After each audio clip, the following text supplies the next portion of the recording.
నమస్తే. ఇక్కడైతే పావు కేజీ దొండకాయలు తీసుకున్నాను. కొంచెం డిఫరెంట్‌గా ఫ్రై చేసుకుందామని.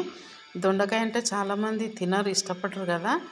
కాకపోతే కొంచెం వెరైటీగా ఫ్రై చేస్తే బావుంటది. ఇలా శుభ్రంగా కడిగేసి పొడవుగా ముక్కలు కట్ చేసుకుందాం.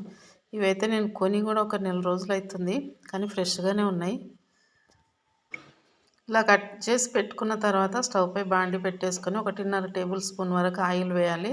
ఒక పావు టీ స్పూన్ వరకు జీలకర్ర వేసిన తర్వాత జీలకర్ర చిటపట్లాడగానే కట్ చేసి పెట్టుకున్న దొండకాయ ముక్కల్ని ఇందులో వేసి మధ్య మధ్యలో వేపుతూ ఉండాలి. ఒక్కోసారి అడుగున మాడిపోతాయి, పైన అలాగే ఉంటాయి కదా!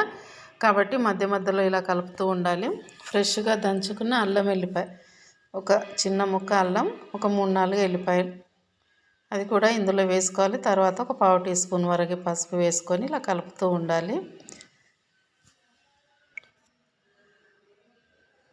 ఇదైతే ఒక 30% వరకు కుక్ అయింది కదా! ఇప్పుడు ఉప్పు అనేది సరిచూసి వేసుకుందాం.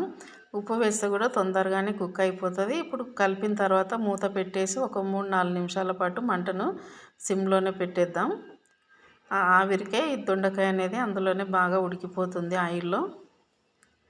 ఇప్పుడు ఇందులోకి కొంచెం కరివేపాకు వేసుకుందాం. వేసిన తర్వాత మరోసారి కలిపేసుకొని మూత పెట్టేసుకుందాం.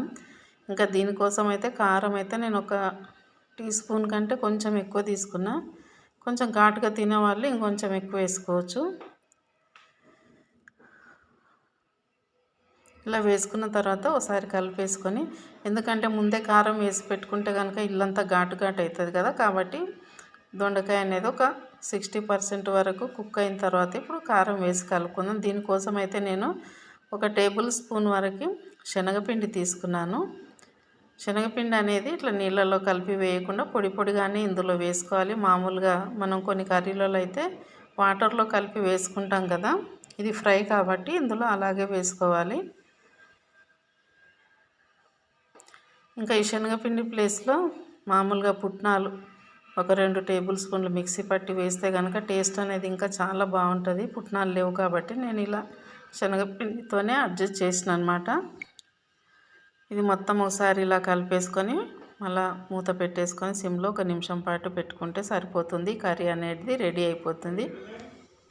ఇది చపాతీకి కానివ్వండి, అలాగే సాంబార్కి సైడ్ డిష్గా అయితే చాలా సూపర్ టేస్టీగా ఉంటుంది రైస్లోకి.